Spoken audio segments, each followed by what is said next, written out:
ورحمۃ اللہ وبرکاتہ۔ الحمد للہ نحمده ونستعینه ونستغفره ونعوذ باللہ من شرور انفسنا ومن سیئات اعمالنا،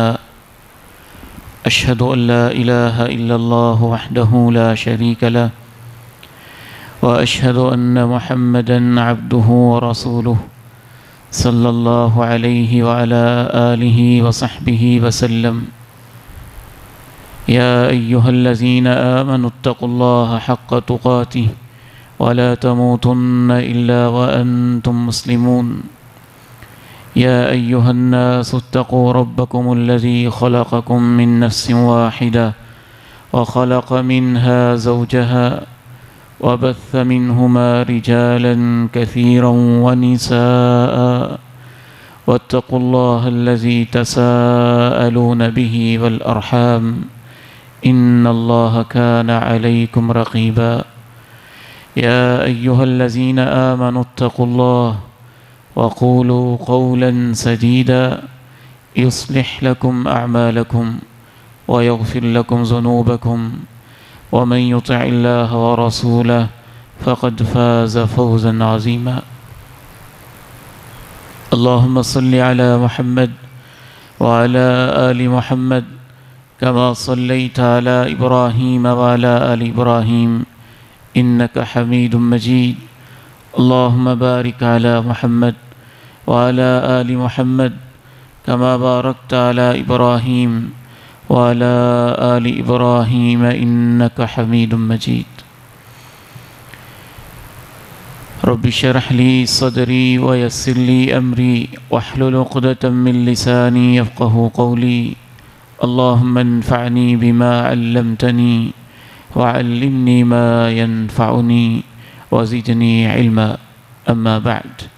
فإن خير الحديث كتاب الله وخير الهدي هدي محمد صلى الله عليه وسلم وشر الأمور محدثاتها وكل محدثة بدعة وكل بدعة ضلالة وكل ضلالة في النار۔ أعوذ بالله السميع العليم من الشيطان الرجيم من همزه ونفخه ونفثه۔ بسم الله الرحمن الرحيم۔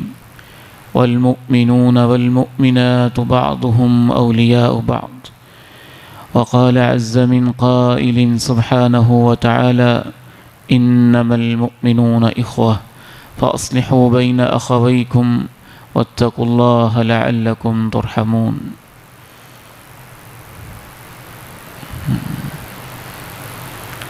ہمارے دین میں بہت سارے مسائل ایسے ہیں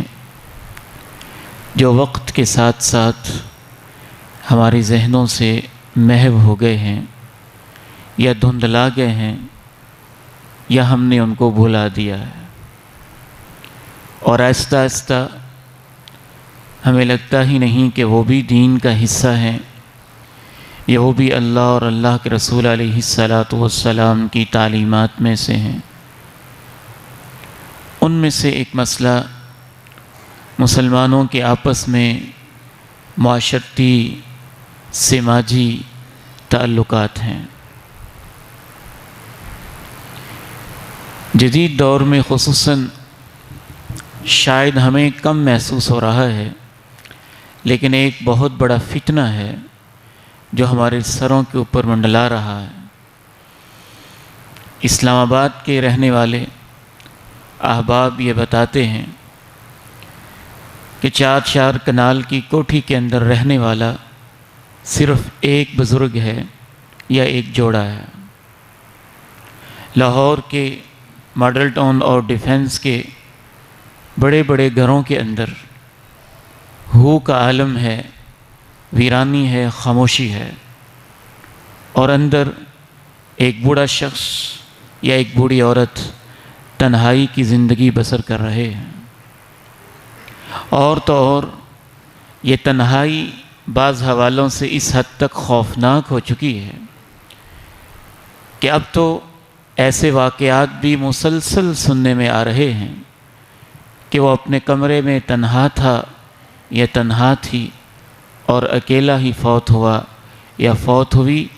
اور 1 ہفتے تک لاش پڑی رہی اور کسی کو خبر ہی نہ ہوئی کہ یہ مر چکا ہے یا مر چکی ہے۔ بلکہ بعض ایسے واقعات بھی دیکھنے میں آ رہے ہیں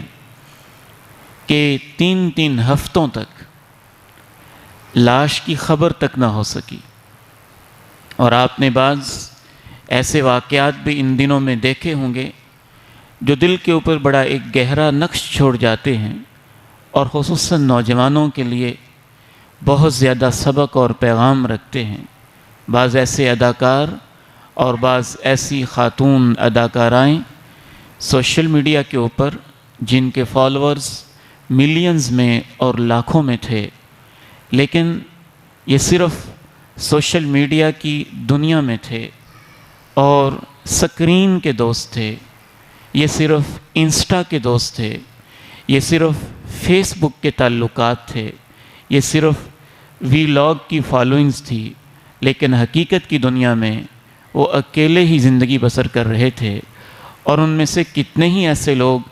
لاکھوں دوست رکھنے والے اور لاکھوں فالورز رکھنے والے جب فوت ہوئے تو ان کی میت کو سنبھالنے والا بھی پاس کوئی موجود نہیں تھا۔ گویا ہم اس دور کے اندر ایک اور طرح کی تنہائی کا شکار ہو رہے ہیں۔ اگرچہ ہمارا یہ مسئلہ ابھی کم ہے، لیکن بہرحال کچھ نہ کچھ اس کے اثرات شروع ہو گئے ہیں۔ ایک ہی گھر کے اندر رہتے ہوئے، ہم اکٹھے رہتے ہوئے بھی بعض دفعہ کھل کے نہیں بیٹھ پاتے، اکٹھے رہتے ہوئے بھی نہیں مل پاتے، اکٹھے رہتے ہوئے بھی تنہا ہوتے ہیں، ساتھ رہتے ہوئے بھی بعض دفعہ گھر کا ماحول ایسا ہوتا ہے کہ بچے بچیاں، بیٹے بیٹیاں، میاں اور بیوی سارے کے سارے اپنے اپنے موبائل میں اور سوشل میڈیا کی دنیا میں ایسے مصروف ہوتے ہیں کہ ایک ساتھ رہنے کے باوجود وہ گھر نہیں محسوس ہوتا، ایسے لگتا ہے جیسے کوئی ہوٹل ہے، جیسے کوئی کرائے کا کمرہ ہے اور جس میں سونے کے لیے چند لوگ جمع ہو جاتے ہیں، وگرنہ حقیقت کی دنیا میں ان کا تعلق نہیں ہوتا۔ اور بعض دفعہ یہ بھی محسوس کیا گیا ہے اور کثرت سے اس چیز کو محسوس کیا جا رہا ہے کہ ہم موبائل کی دنیا میں اور سوشل میڈیا کی دنیا میں اس قدر مصروف ہو جاتے ہیں، کھانے کے ٹیبل پر بھی اور بیڈ روم میں بھی اور اپنے گھر کے ماحول کے اندر بھی بعض دفعہ ہم آپس میں کھل کے بیٹھ نہیں پاتے، مل نہیں پاتے، گپ شپ نہیں کر پاتے۔ اس حوالے سے ہمیں کیا کرنا چاہیے، کس چیز کے اوپر توجہ کرنی چاہیے، کس چیز کے اوپر فوکس کرنا چاہیے، چند ایک گزارشات قرآن و سنت کی روشنی میں آج آپ کے سامنے رکھنا چاہتا ہوں۔ سب سے پہلی اور بنیادی چیز یہ ہے، مسلمانوں کا آپس میں تعلق، ان کا ملنا ملانا، خوشگوار موڈ میں بیٹھنا، گپ شپ کرنا، اچھے مقصد کے لیے اکٹھے ہونا، ان کی دوستی اور ان کا تعلق بنانا، یہ دنیا کا معاملہ نہیں ہے، یہ دین کا حصہ ہے، ایمان کا حصہ ہے۔ اللہ اور اللہ کے رسول نے اسے ایمان کا لازمی حصہ قرار دیا۔ وَالْمُؤْمِنُونَ وَالْمُؤْمِنَاتُ بَعْضُهُمْ أَوْلِيَاءُ بَعْضٍ، اہل ایمان مرد ایک دوسرے کے دوست ہوتے ہیں، اہل ایمان عورتیں ایک دوسرے کی سہیلیاں ہوتی ہیں، اور ان کی دوستی اور ان کے تعلق کی بنیاد کیا ہوتی ہے؟ یأمرون بالمعروف وینہون عن المنکر، کہ وہ نیکی پہ اکٹھے ہوتے ہیں، ایک دوسرے کو نیکی کی بات کہتے ہیں اور برائی سے روکتے ہیں۔ انما المؤمنون اخوة فاصلحوا بین اخویکم واتقوا اللہ لعلکم ترحمون۔ اہل ایمان تو آپس میں بھائیوں کی طرح ہوتے ہیں، محبت کرنے والے ہوتے ہیں، ایسے ہوتے ہیں جیسے ماں باپ کے پیٹ سے پیدا ہونے والے بھائی آپس میں ہوتے ہیں، ایمان والوں کا یہ رشتہ ہوتا ہے۔ رسول اللہ صلی اللہ علیہ وسلم سے سنیے آپ کیا فرماتے ہیں۔ آپ ارشاد فرماتے ہیں واللہ لن تدخلوا الجنہ حتی تؤمنوا، مجھے اللہ کی قسم ہے تم جنت میں جا ہی نہیں سکتے جب تک تمہارے اندر ایمان نہ ہو۔ وَلَن تُؤْمِنُوا حَتَّى تَحَابُّوا، اور اس وقت تک تمہارے اندر ایمان نہیں آ سکتا جب تک تم آپس میں ایک دوسرے سے محبت نہ کرو۔ پھر آپ نے ارشاد فرمایا اولا ادلکم علی شیء اذا فعلتموه تحاببتم، کیا میں تمہیں ایک ایسی چیز کے بارے میں بتاؤں نا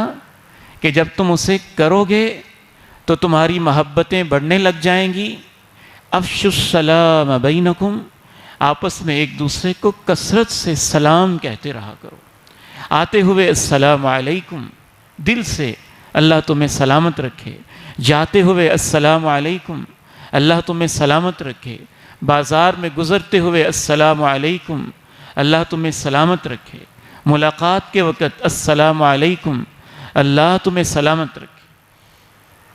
تو سب سے پہلی چیز ہمیں یہ سمجھنے کی ضرورت ہے کہ اہل ایمان کا آپس میں تعلق یہ ہمارے دین کا حصہ ہے، ایمان کا حصہ ہے۔ اور اس حوالے سے اس چیز پہ بھی آپ توجہ کریں کہ اللہ اور اللہ کے رسول ہمیں اس انداز میں اکٹھا دیکھنا چاہتے ہیں کہ اگر غور کیا جائے تو نماز کے اندر بھی ایک یہ پیغام ہے، اور جمعے کے اندر بھی ایک یہ پیغام ہے، اور عید کے اندر بھی ایک یہ پیغام ہے۔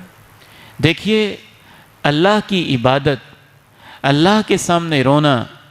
اللہ کے سامنے آنسو بہانا، اللہ کے سے فرمائشیں کرنا، اللہ سے دعا کرنا، یہ کام تو تنہائی میں زیادہ اچھا ہوتا ہے۔ انسان وہاں ریاکاری سے بھی بچتا ہے، اسے دکھاوے کا اندیشہ بھی نہیں ہوتا ہے، کھل کے آنسو بہا بھی لیتا ہے، جو کہنا چاہتا ہے کہہ بھی لیتا ہے، جیسا اللہ کے سامنے معصومانہ منہ بنانا چاہتا ہے بنا بھی لیتا ہے۔ لیکن اس کے باوجود اللہ اور اللہ کے رسول نے عبادت کے لیے کہا ایسے نہیں، تنہائی میں بھی عبادت کرو، لیکن اس کے ساتھ ساتھ مسجد بھی بناؤ، اس کے اندر اذان کہو، پھر اس کے اندر اکٹھے ہو جاؤ، پھر ایک امام بنا لو، اور اس کے پیچھے اکٹھے پاؤں کے ساتھ پاؤں، قدم سے قدم، کندھے سے کندھا ملا کے کھڑے ہو جاؤ، اور پھر تم اس میں مل کے اللہ رب العزت کی عبادت کرو، ایک ڈسپلن، ایک نظم کے ساتھ، اور ایک باقاعدہ معاشرتی انداز کے ساتھ، اجتماعی ماحول کے ساتھ۔ تو گویا نماز کے بہت سارے مقاصد میں سے یقیناً اس کا بنیادی مقصد تو اللہ کی عبادت ہی ہے، دل میں اللہ کی محبت ہی ہے، اللہ کا شکر اور اللہ رب العزت کی تحمید، تسبیح اور تکبیر، اور اللہ کے جلال و کبریائی اور عظمت کا اظہار ہی ہے۔ لیکن اس کے ساتھ ساتھ یہ بھی اس کے اندر ایک سبق پوشیدہ ہے، اور پھر ہفتہ وار ہمارا اجتماع رکھ دیا گیا کہ اس میں مسجد کے اندر زیادہ سے زیادہ لوگ جمع ہو جائیں، ان کا آپس میں تعارف ہو، ان کی آپس میں محبت ہو، ان کا آپس میں خیرخواہی والا تعلق ہو۔ ایک اور حوالے سے بھی اس میں غور کرنے کی ضرورت ہے۔ گویا پہلی بات میں نے یہ عرض کی کہ آپس میں ملنا اور جلنا یہ ہمارے دین کا حصہ ہے۔ دوسری میں نے گزارش کی نماز کا بھی ایک سبق ہے، جمعے کا بھی ایک سبق ہے، عید کا بھی ایک سبق ہے۔ اور تیسری گزارش اس حوالے سے یہ بھی ذہن میں رکھیے گا، انسان اس وقت دین پہ عمل نہیں کر سکتا ہے جب تک اس کے دوست ایسے نہ ہوں، اس کا ماحول ایسا نہ ہو، اس کی کمپنی ایسی نہ ہو، اس کا اٹھنا اور بیٹھنا ایسے لوگوں کے ساتھ نہ ہو جو دین والے ہوں، جو ایک نظریے والے ہوں، جو توحید والے ہوں، جو سنت والے ہوں، جو قرآن والے ہوں، حدیث والے ہوں، نماز والے ہوں، ذکر والے ہوں، تلاوت والے ہوں۔ تو ایسے دوستوں کو تلاش کرنا اور ان کے ساتھ دوستی کے ہاتھ بڑھانا اور خیر کے کاموں میں ان کے ساتھ مل جل کے رہنا، اس وقت تک یہ ممکن نہیں کہ انسان خود بھی پوری طرح دین پہ عمل کرے جب تک اسے ایسا ماحول نہیں ملتا۔ اسی لیے تو صحابہ کرام رضوان اللہ علیہم اجمعین، تابعین اور اللہ کے نبی علیہ السلام کی حدیث مبارکہ میں ہماری یہ تربیت کی گئی کہ یہ ایمان کا مضبوط ترین کڑا ہے۔ ایک حدیث میں رسول اللہ صلی اللہ علیہ وسلم نے صحابہ سے پوچھا اتدرون ما اوثق عور الایمان، کیا تم جانتے ہو ایمان کا سب سے مضبوط سہارا کیا ہے؟ سب سے مضبوط کڑی کون سی ہے جس کے ذریعے سے انسان ایمان کو تھامے اور کبھی اس سے ایمان کا ساتھ نہ چھوٹے؟ وہ کون سی چیز ہے؟ کسی نے کہا نماز۔ آپ نے کہا بہت اچھی چیز ہے لیکن اس وقت وہ نہیں۔ کسی نے کہا زکوٰۃ، بہت اچھی چیز ہے لیکن اوثق عور الایمان یہ نہیں۔ کسی نے اور چیزوں کا نام لیا۔ آپ علیہ الصلاۃ والسلام نے اس حدیث میں پھر صحابہ کو سمجھایا اوثق عور الایمان، ایمان کی سب سے مضبوط کڑی، ایمان کا سب سے مضبوط سہارا جس کے ذریعے انسان ایمان پہ قائم رہتا ہے، الحب فی اللہ، الحب فی اللہ، وہ اللہ کی خاطر محبت کرنا ہے، اللہ کی خاطر دوستی کرنا ہے، اللہ کی خاطر تعلق بنانا ہے۔ چوتھی بات اس حوالے سے یہ بھی ذہن میں رکھیے کہ اللہ اور اللہ کے رسول کے نزدیک یہ اس طرح کی سوشل لائف جس میں نیکی کے مشورے ہوں، خیر کے معاملات ہوں اور خیر پہ لوگ اکٹھے ہوتے ہوں، ایک دوسرے سے دستے تعاون بڑھاتے ہوں، یہ اتنی عظیم نیکی ہے کہ کل قیامت کے دن اللہ تعالیٰ ارشاد فرماتے ہیں جب کہ سارے تعلق ختم ہو جائیں گے، حتیٰ کہ رشتہ داریاں بھی ختم ہو جائیں گی، لا انساب بینہم یومئذ ولا یتساءلون یوم یفر المرء من اخیہ وامہ وابیہ وصاحبتہ وبنیہ لکل امرئ منہم یومئذ شأن یغنیہ۔ انسان بھاگ رہا ہوگا اپنے بھائی سے، اپنی ماں سے، اپنے باپ سے، اپنی بیوی سے، اپنے بیٹوں سے اور اپنے پورے کے پورے خاندان سے، اور سب رشتے منقطع ہو جائیں گے۔ عالم آخرت کے اندر جب قیامت برپا ہوگی ایک رشتہ برقرار رہے گا اور وہ یہ والا رشتہ ہوگا جو دین کی وجہ سے ہوگا،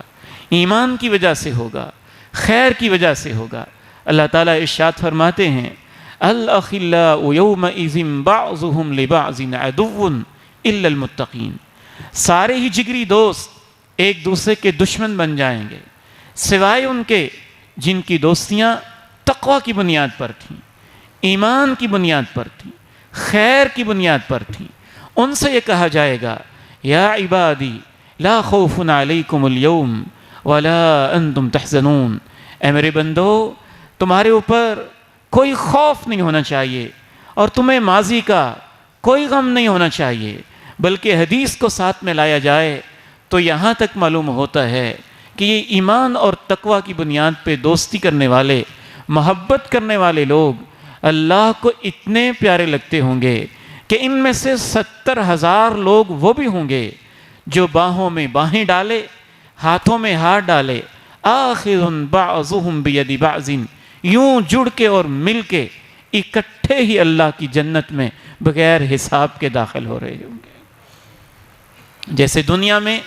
یہ ایمان اور خیر کے کام پہ اکٹھے رہتے تھے، ویسے ہی اللہ تعالیٰ ان کو آخرت کے اندر بھی اکٹھا کر دے گا۔ اس حوالے سے ایک اور اہم 5ویں حقیقت یہ بھی ذہن میں رکھیے کہ جب بھی انسان اس پہلو کو بھول جائے گا اور اس کی دوستی کرتے ہوئے کوئی سٹینڈرڈ نہیں ہوگا،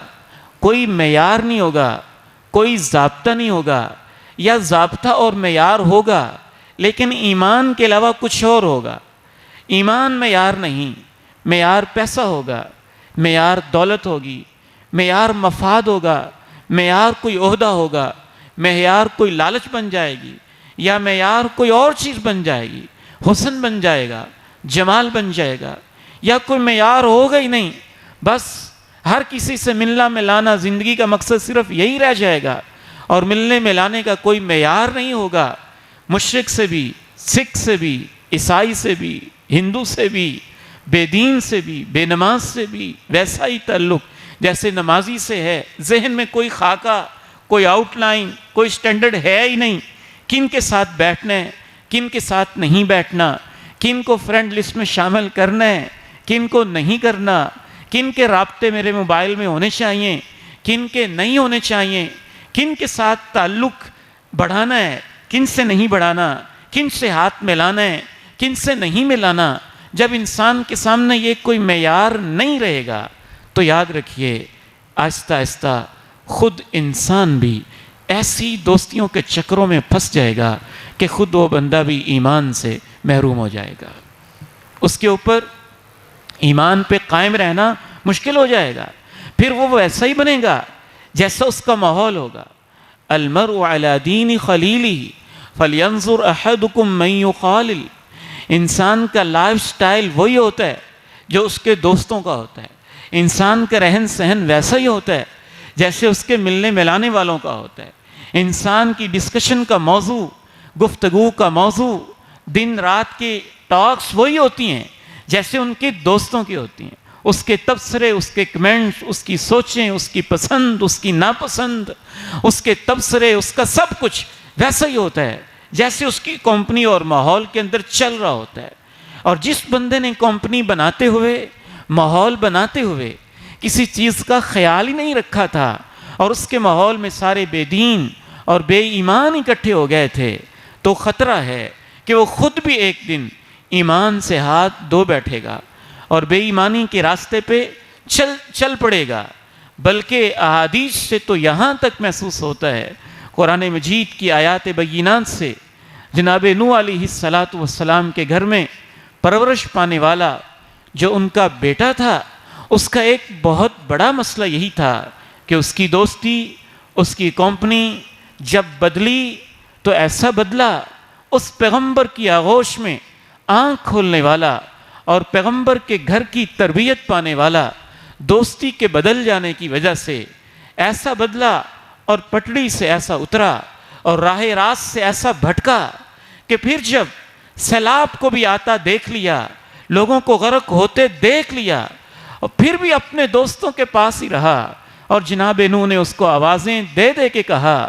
کتنی تڑپ کے ساتھ آواز لگائی ہوگی جناب نوح نے،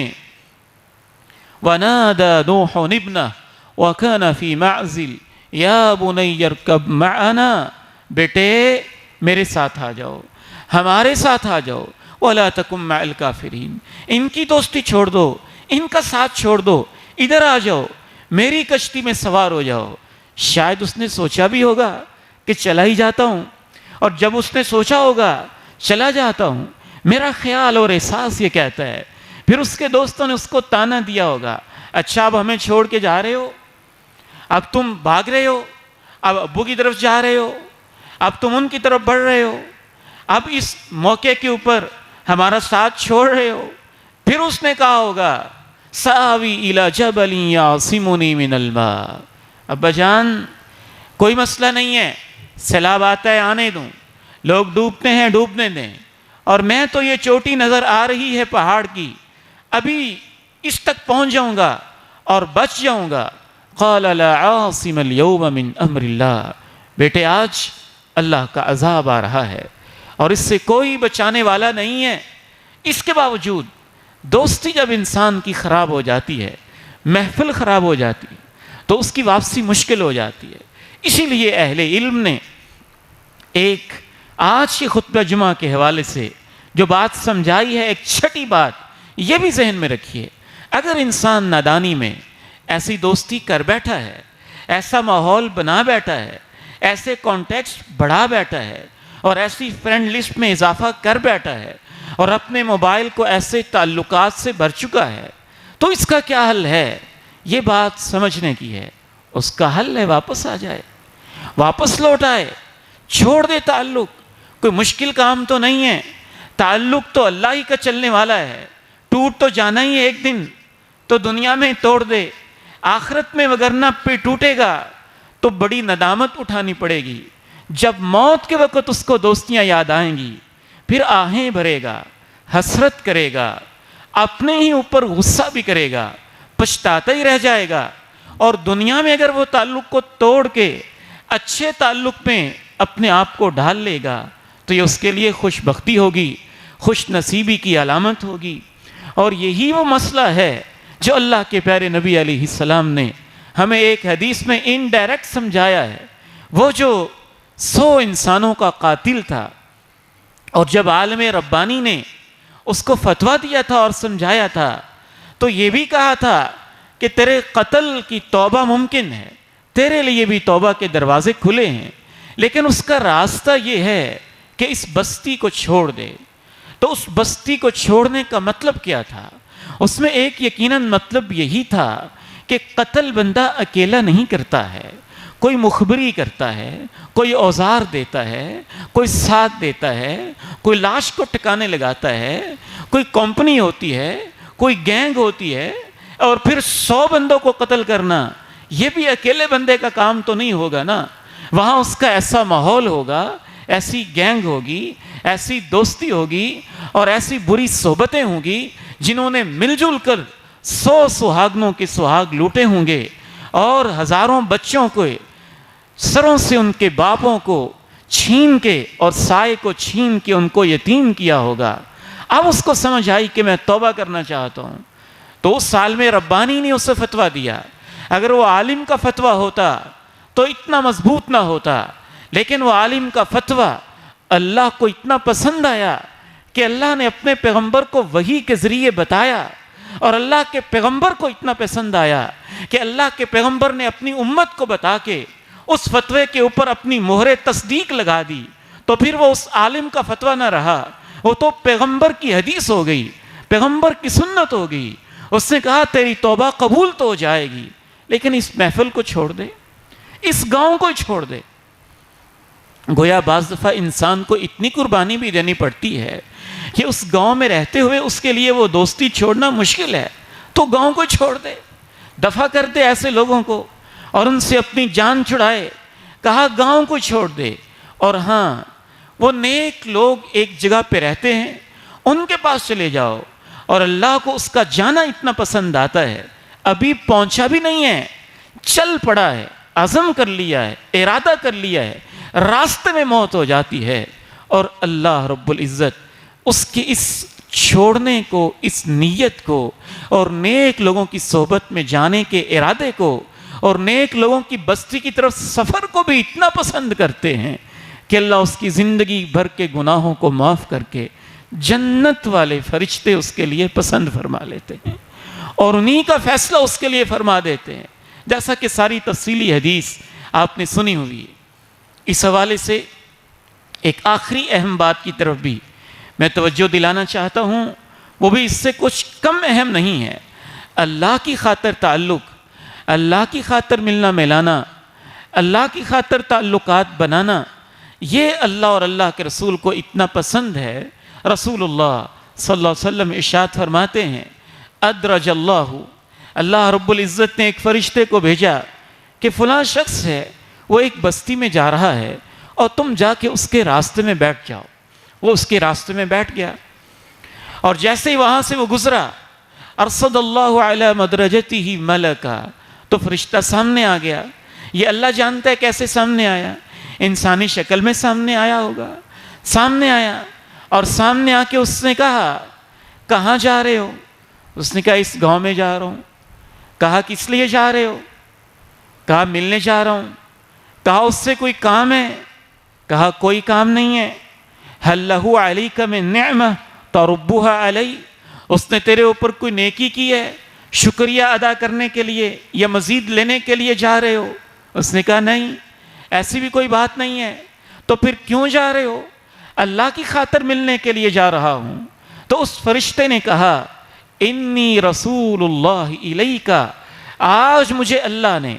تیرے راستے میں اسپیشل اس پیغام کے لیے بھیجا ہے کہ جیسے تو اس بندے سے محبت کرتا ہے، اللہ تیرے ساتھ بھی محبت کرتا ہے۔ بلکہ رسول اللہ صلی اللہ علیہ وسلم ارشاد فرماتے ہیں کہ اللہ رب العزت کہتے ہیں وجبت محبتی للمتحابین فیہ، وجبت محبتی للمتزاورین فیہ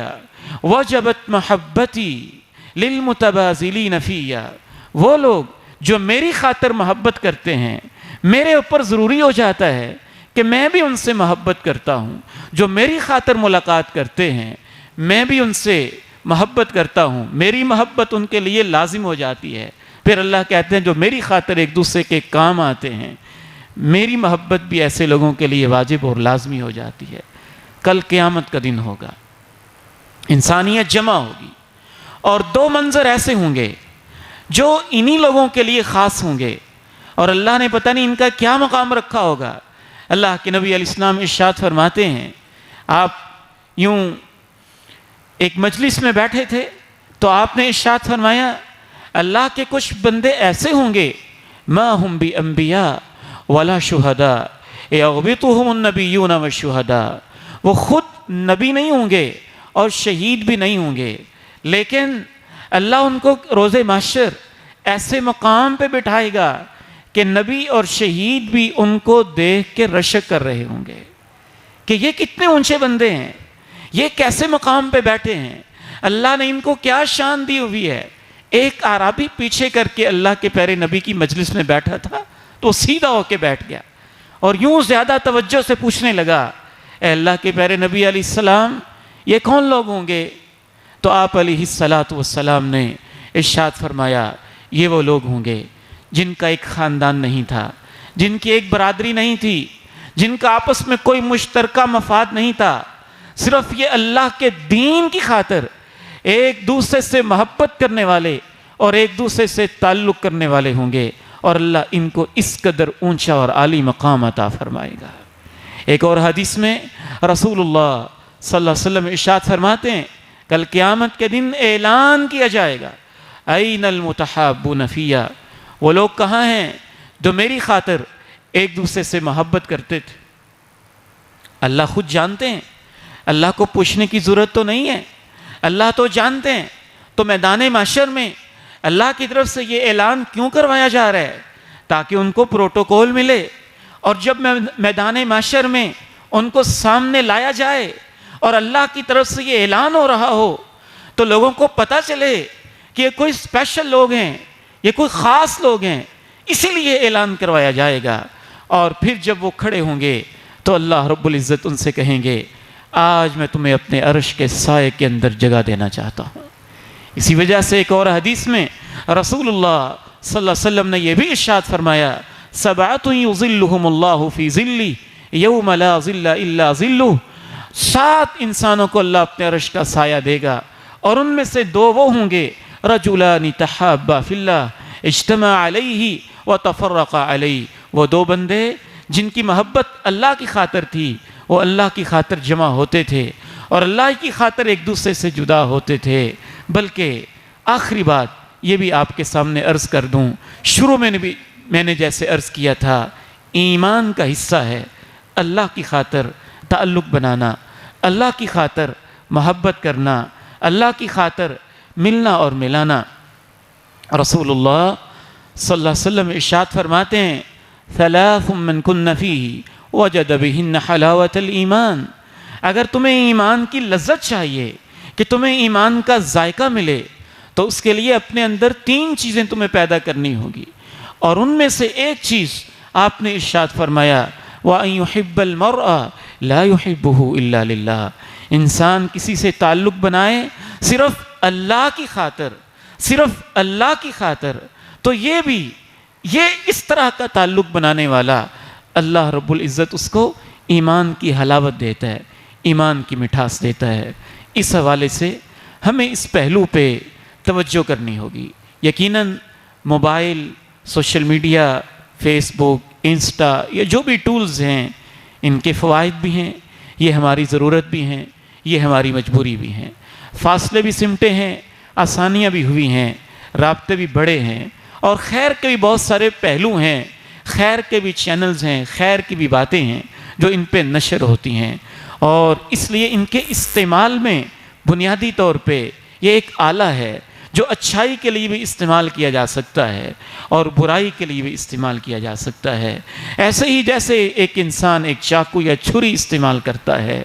وہ خیر کے لیے بھی استعمال ہو سکتی ہے اور وہ قتل کے لیے بھی استعمال ہو سکتی ہے، مفید کاموں کے لیے بھی استعمال ہو سکتی ہے، لیکن ان آلات کے لیے پھر بھی محسوس ہوتا ہے کہ ہمیں وقت کو محدود کرنے کی ضرورت ہے۔ گھر کے اندر ایسا ماحول، ایسا ٹائم، ایسے اصول، ایسے ضابطے ضرور ہونے چاہیے جو وقت یا جو ٹیبل موبائل فری ہو، اور جس میں کم از کم گھر کے افراد آپس میں اکٹھے بیٹھے ہوں، یہاں سے یہ تعلق شروع ہو اور پھر معاشرے کے اندر پھیلے۔ اس کے ایک سماجی تعلقات، روحانی تعلقات، ایمانی تعلقات، اخلاق کی بنیاد پہ تعلقات، یہ بڑھانا وقت کی ایک اہم ترین ضرورت ہے۔ شیطان سارے کے سارے اکٹھے ہیں، انٹرنیشنل سطح پہ اکٹھے ہیں، اور خیر کے قافلوں کو روکنے کے لیے وہ ایک دوسرے کے لیے سب کچھ کر رہے ہیں، لیکن خیر کے قافلے بچھڑے ہوئے ہیں۔ ان کو آپس میں مربوط، منظم، ایمان کی بنیادوں پہ، اسلام کی بنیادوں پہ، قرآن کی بنیادوں پہ ان کو آپس میں مربوط اور منظم کرنے کی بہت ضرورت ہے۔ اللہ تعالیٰ سے دعا ہے اللہ ہمیں توفیق دے کہ ہم ایمان کی خاطر ایک دوسرے سے محبت کرنے والے ہو جائیں۔ آخر میں پھر یہ حدیث دوبارہ سنیں۔ امام کائنات نے فرمایا اللہ کی قسم ہے تم جنت میں نہیں جا سکتے جب تک تم ایمان نہیں لاؤ گے، اور تمہارا ایمان کامل نہیں ہو سکتا جب تک تم آپس میں ایک دوسرے سے محبت نہیں کرو گے۔ پھر آپ نے ارشاد فرمایا کیا میں تمہیں ایسی چیز کے بارے میں بتاؤں جس سے تمہاری محبتیں بڑھیں گی؟ افشوا السلام بینکم، ایک دوسرے کو کثرت سے سلام کہا کرو۔ اللہ تعالیٰ سے دعا ہے اللہ تعالیٰ اس پہلو پہ مجھے اور آپ کو غور کرنے کی توفیق نصیب فرمائے۔ وآخر دعوانا ان الحمد للہ رب العالمین۔